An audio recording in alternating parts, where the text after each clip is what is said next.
Swabot. Swabot. Students will Be able to classify quadrilaterals. And there they are, the 5 that you named. How can you classify quadrilaterals? Think about this question during the lesson. A quadrilateral is any polygon with 4 sides. How can you tell how many sides are in a quadrilateral just by looking at the word quadrilateral? Nathan? Quad means 4. Quad means 4. The prefix quad means 4, which tells you that all quadrilaterals have 4 sides. What was your question, Alex? What does lateral mean? What do you think it has to do with? If quad has to do with 4, Side? yeah.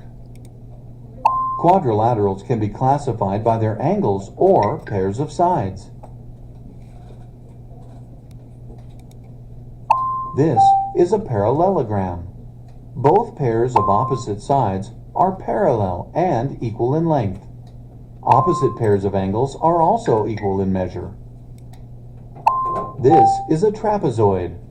Only one pair of opposite sides is parallel. Okay, so I'm going to ask you which pair of sides in a trapezoid is parallel. Would you say the top and bottom or the left and right? What would you say? Top and bottom. Top and bottom are the ones that are parallel. That's right. What does the word parallel mean? And Zakira, what are we talking about when we say parallel? Not that they're equal. It means something else. When we're talking about parallel lines or parallel sides, what does it mean to be parallel? Are you not sure? That's okay. Devin, what does it mean? If they keep going straight, they will never intersect. Great word. They will never intersect. Good math word. Parallel means that 2 lines never cross and are the same distance apart. Or, as Devin said, they will never intersect. How are this parallelogram and this trapezoid alike? Give me one way they're alike, Olivia. At least one pair of parallel lines. I'm sure we can come up with another way. Daniel? 4 sides. One more, Destiny, just for fun. They have 2 sets of equal sides. Okay. They both have 4 sides and have at least one pair of opposite sides that are parallel. This is a rectangle. It is a parallelogram with 4 right angles. Would you agree that it's a parallelogram? A rectangle is a parallelogram? Okay. It kind of looks like a square because it's a little condensed. Squares are rectangles too. How are a parallelogram and a rectangle different? How are they different, Liz?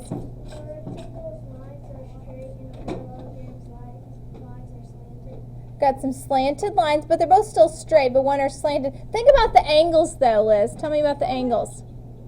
The rectangle has 4 right angles and the parallelogram has None, right? Okay. 4. A rectangle must contain 4 90-degree angles. All rectangles are parallelograms, but not all parallelograms are rectangles. This is a rhombus. It is a parallelogram with all sides the same length. How are a rhombus and a parallelogram different? Prim? Not all the sides are equal. Okay. On the parallel. Yeah. A parallelogram, not all sides will be the same length as they will be on a rhombus. A rhombus must have 4 equal sides. A parallelogram must have opposite sides equal and parallel. All rhombuses are parallelograms, but not all parallelograms are rhombuses. I know that little squeaky sound there, but yeah. So you're messing with your mind there, Owen? That like all like the last sentence, it was like that on our street. Oh, is that right? This is a square. The square is a rectangle with all sides the same length. Here we go. Question. Is a square also a parallelogram? Explain. What do you think, Austin? Yes, because it has four sides and the line and its sides don't intersect. Both sides are what then? The opposite sides are all parallel.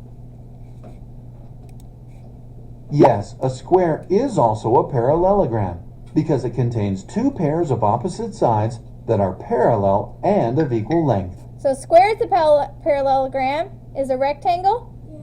Yeah. A rhombus? Yeah. A trapezoid? Yeah. Oh,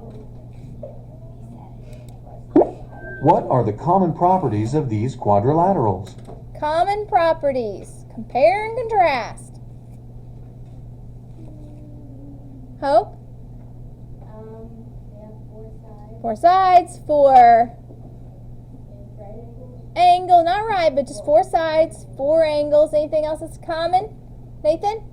Most of these have two sets of they have parallel lines. Parallel lines. Each quadrilateral has four angles, four sides, and at least one pair of opposite sides parallel. Okay, so we've just listed what all those quadrilaterals have in common. Have we talked about the trapezoid yet? I don't think we've had that one up on the screen yet. Yeah, we've Have we? Did we? Was it the very first one? Yeah, I think you're right. Now you know how to classify different quadrilaterals. Now, the only thing they didn't do here was to tell you how to find the missing angles, and some of you have learned how to do that already on Khan Academy. So let me ask a few of you who have learned this, when you're looking at a quadrilateral and you want to know how to find the missing angle in a quadrilateral, you have to know something first. What do you have to know first? Destiny? It's 180 degrees. That's a triangle. How many degrees are in a quadrilateral? It's going to be double that.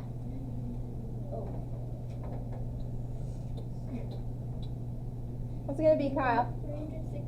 Quadrilateral is always going to have a total. When you add all four angles, you will get a total of 360. Same as a circle. That's right. Okay? So if you are looking to find the missing angle of a quadrilateral, and you know three of the angles, what would you do with those three angles? First, Liz? You would add them all up. Add them up, okay? And then what would you do? You would subtract From? from 360. Yeah, that would give you your missing angle of your quadrilateral. Okay.